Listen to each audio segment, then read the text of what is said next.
Welcome to this comparative analysis of two key global political roles, the President of India and the President of the United States.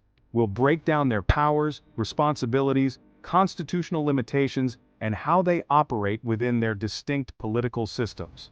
The President of India, a ceremonial head of state, was established after India became a republic in 1950, following its independence from British rule in 1947. The President of the United States, on the other hand, has been a central figure since the country's founding in 1776, with the role being defined in the U.S. Constitution of 1787. This video will serve as an important resource for UPSC aspirants, law students, and anyone interested in understanding global governance.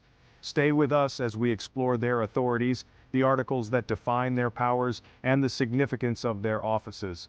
From diplomatic representation to policymaking, this video will cover everything you need to know about these two influential positions.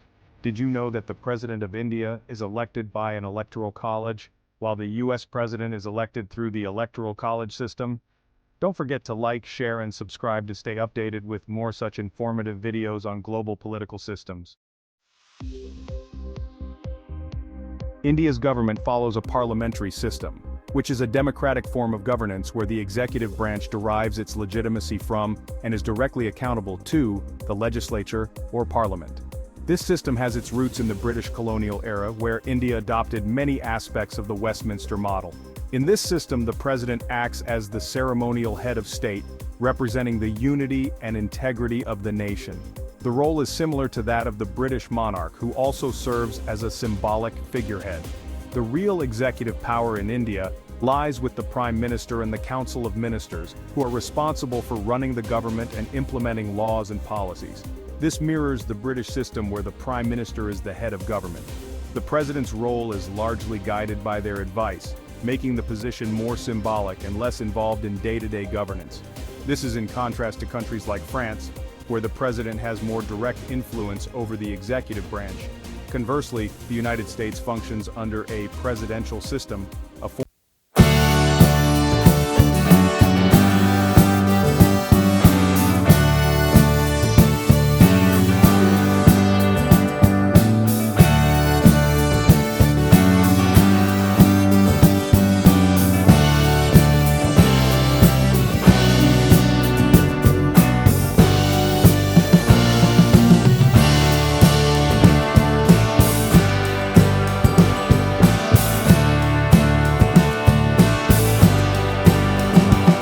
without relying on a separate head of government, thus centralizing authority. This centralization is a key feature of the presidential system, distinguishing it from parliamentary systems. This contrast sets the stage for understanding their differing levels of influence in governance, highlighting how each system shapes the political landscape and decision-making processes. For instance, in Germany, the chancellor holds executive power, while the president has a more ceremonial role, similar to India. While the Indian president is constrained by constitutional advisories and the need to act on the advice of the Prime Minister and the Council of Ministers, this system ensures a collective decision-making process. The U.S. president operates with much more autonomy in executing decisions, often acting independently to shape national and international policies. This autonomy is a hallmark of the presidential system, as seen in other countries like Argentina and the Philippines. In India, the president's powers are codified under Articles 52 to 78 of the Constitution. These articles lay down the framework for the president's role, responsibilities, and limitations within the Indian political system. The Indian president can summon and dissolve parliament, appoint the prime minister, and act as the supreme commander of the armed forces. This means the president has a significant role in the legislative process and the functioning of the government, ensuring that the democratic process is upheld. However, these functions are carried out based on the advice of the Prime Minister and the Council of Ministers, as per Article 74 of the Constitution. This ensures that the President acts in accordance with the elected representatives of the people, maintaining a balance of power. This includes diplomatic roles such as signing international treaties and agreements, but with the consultation of the executive branch. The President represents India on the global stage, but always in alignment with the nation's foreign policy as determined by the government. In some rare cases, the Indian president can use discretion, like when appointing the prime minister in the case of a hung parliament. For instance, in 1996, President Shankar Dayal Sharma appointed Atal Bihari Vajpayee as prime minister when no party had a clear majority. This discretionary power is crucial in times of political uncertainty, ensuring stability and continuity in governance. Despite these powers, the Indian president's influence is largely ceremonial, operating within the framework of parliamentary oversight. The president's role is to uphold the constitution and ensure that the democratic processes are followed, acting as a guardian of the nation's highest law. For example, during President Pranab Mukherjee's tenure, his role was pivotal in the 2014 general elections, ensuring a smooth transition of power. His actions exemplified the president's duty to maintain the sanctity of the democratic process.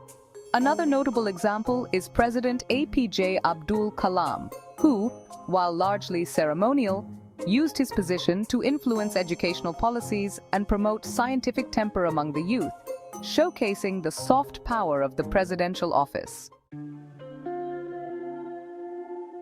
Now let's examine the powers of the U.S. President, as outlined in Article 2 of the U.S. Constitution. The U.S. President holds significant executive powers, including vetoing laws, appointing federal judges, and conducting foreign diplomacy. As Commander-in-Chief of the Armed Forces, the President has direct control over military operations. The President can issue executive orders that have the force of law, bypassing Congress in urgent or specific policy areas. These orders have been used to implement swift changes in areas like immigration, environmental policy, and national security. Despite these broad powers, the U.S. President remains accountable to Congress and the judiciary, ensuring a balance of power. Historically, presidents like Franklin D. Roosevelt used executive orders to implement the New Deal during the Great Depression, while John F. Kennedy navigated the Cuban Missile Crisis with decisive military authority. More recently, George W. Bush expanded executive powers in response to the 9/11 attacks. Barack Obama used executive orders to advance healthcare reform, and Donald Trump issued orders on immigration and border security. These examples illustrate the evolving and impactful role of the U.S. President in shaping national policy and responding to crises.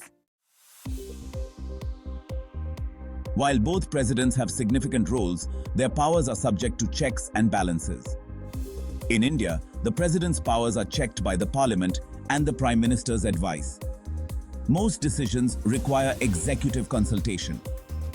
The US president faces restrictions primarily from Congress, which can override vetoes and limit certain executive actions through legislation.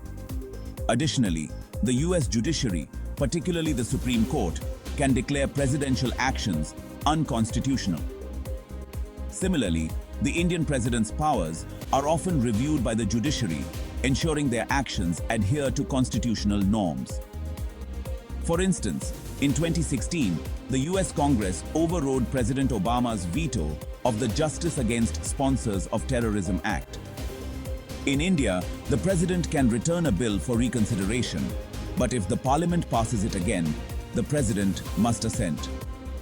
The US Supreme Court's decision in United States v. Nixon limited presidential privilege, showcasing judicial checks on executive power.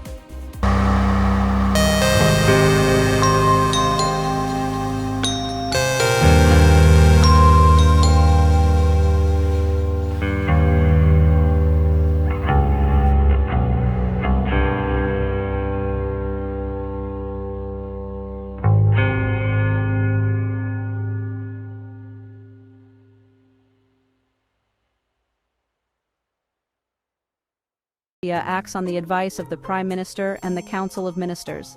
This means that while the President's signature is necessary for a bill to become law, the actual decision-making power lies with the elected representatives in Parliament. Any bill passed by Parliament requires the President's assent, but the power to reject or send a bill back is rarely exercised. This is because the President is expected to act in accordance with the advice of the Council of Ministers. In exceptional cases, the President can send a bill back for reconsideration, but if Parliament passes it again, the President is obliged to give assent. For instance, in 2006, President APJ Abdul Kalam sent the Office of Profit Bill back to Parliament for reconsideration, highlighting the rare use of this power. In contrast, the U.S. President plays a much more active role in the legislative process, with the power to veto bills passed by Congress. This veto power is a significant check on the legislative branch, allowing the President to reject legislation they find unsuitable or harmful. A notable example is President Barack Obama's veto of the Keystone XL Pipeline Approval Act in 2015, which was a contentious issue in U.S. energy policy. The veto power forces Congress to reconsider or modify the bill, or they may attempt to override the veto with a two-thirds majority vote.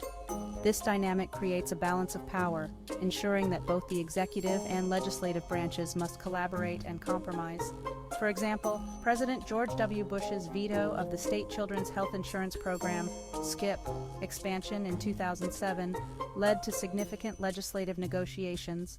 Moreover, the U.S. President's ability to issue executive orders allows them to implement policies without legislative input.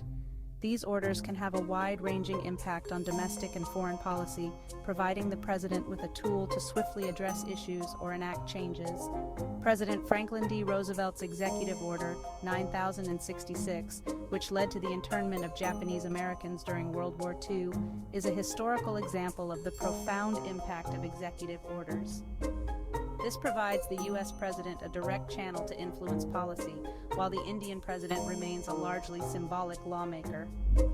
The differences in these roles highlight the distinct approaches to governance in the two countries, reflecting their unique political systems and historical contexts. The Indian President's role in lawmaking is more about upholding the Constitution and ensuring the smooth functioning of parliamentary democracy, whereas the U.S. President actively shapes policy and legislation. In terms of global influence, the U.S. President is often regarded as one of the most powerful political figures worldwide. The U.S. President directly influences international policy, often acting as a key negotiator in global diplomacy and conflicts.